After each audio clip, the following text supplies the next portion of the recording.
Hi guys! So Sean and I just came back from KL because we went there for his birthday and we were actually going through our credit card bills, paying our bills because that's what we do on a monthly basis on the month end. Remember to pay your credit card bills. And then we were looking through the transactions, right? Actually, we went to eat at quite a bit of like cafes and nice food. Restaurants. Yeah, and when we saw the bills that came back, it wasn't as scary as compared to when we go out in Singapore. I think like in Singapore, whenever we just step out of the house, breathe a little bit, right? We see like minus 200 SGD on our bills already. Then Sean joked about this. He said like, hey, I can actually bring you out on dates in Malaysia lah, compared to Singapore. No, not like that say. Okay, it's like more options when we are in KL. There are things that are more affordable and doable for us in KL compared to Singapore. This made us think of the term geographic arbitrage, where a lot of people in the FIRE community talks about this term where you earn, let's say, from a country that has a higher currency and then you spend in a country that the currency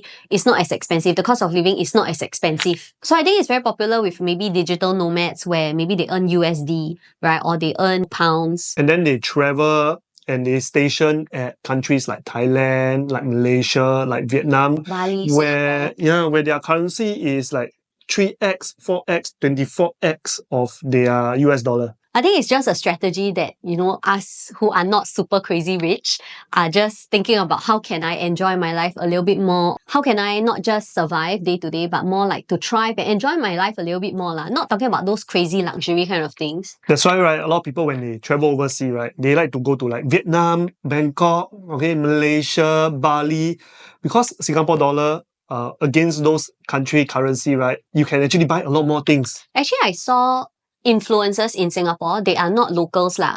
So they are from, I can't remember which country. She actually did a reel to say she's living a luxury life in Singapore.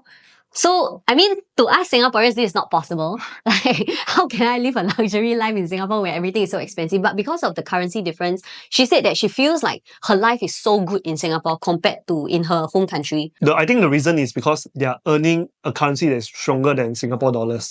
So likewise for us, if we are earning Singapore dollars and then we are spending Singapore dollars, right, actually it's quite 辛苦 lah. Yeah. I mean, just day to day can, but if I want to go restaurant, I want to go on date nights, right? Then it's very stressful for Sean.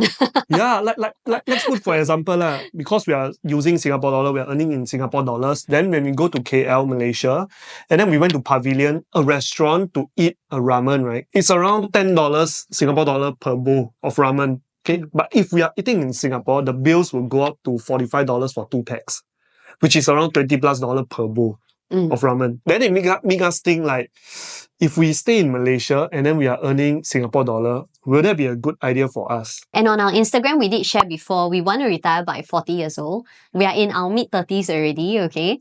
So that gives us about 5 to 6 more years to actually think about how can we then retire. And of course, when we talk about retirement, it's not so much of do nothing and just let our brain rot after we retire. It's more of not focusing on day-to-day work and stressing about money, how to pay the bills, but more of being able to pursue things that we are really passionate about. So passion projects, of course, a lot of people know passion project is cannot really make money. Those people who can make money from passion project, good for you. But for the most of us, passion project is just something that, you know, our heart feels like, yes, this is something I'm excited. I'm born for this.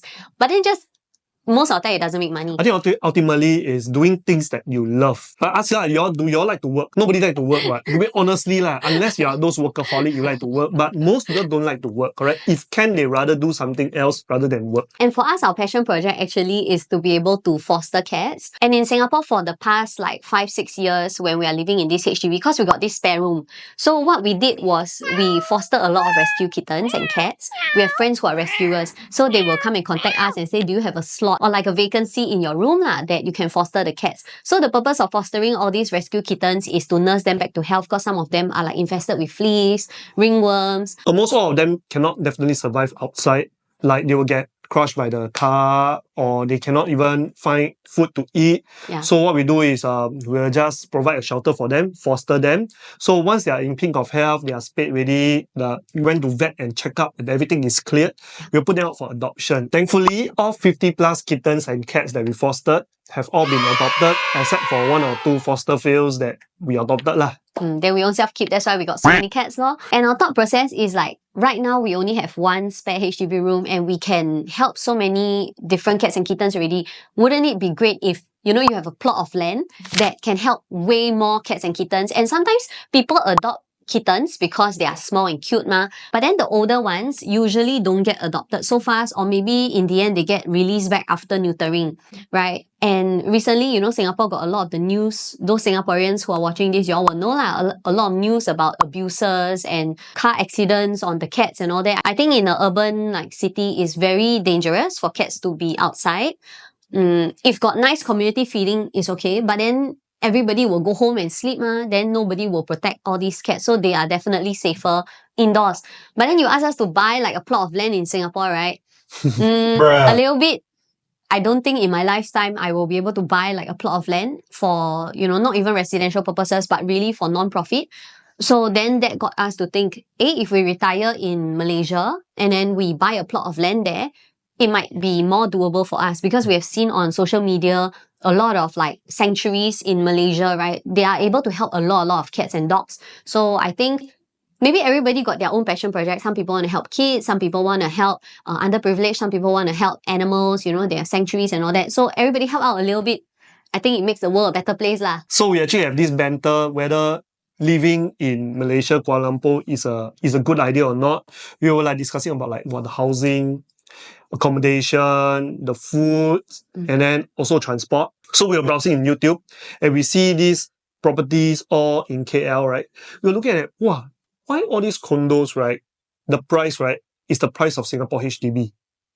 And plus they have like swimming pools, gyms, and all the facilities, right, that obviously Singapore HDB doesn't have. When we are comparing a HDB in Singapore versus a condo in Malaysia, we are comparing the same price. So example, a 600k HDB in Singapore versus a 600k RM condo in Malaysia. It's actually same, but then there's more facilities, there are guards and everything there as well. So this makes us think that, wow, if we actually stay there, we can enjoy the facilities and then we can go swimming. But of course, as foreigners, you cannot buy under 1 million, right, in KL. But then the 600k RM condo is for locals and local Malaysians to buy. It's just that when we look at it, it's like the cost of living is so high in Singapore. To be honest, yeah. We just think about all these things because we need to factor in, right? We need to factor in the electricity, the water bill. We need to factor in the housing mortgage. I think this is one of the killer. And then if you have car, and most people that renovate home in Singapore, right, you take loan for renovation. So your reno loan also. And then if you add all these things together, well, the money expenses is really quite scary, actually.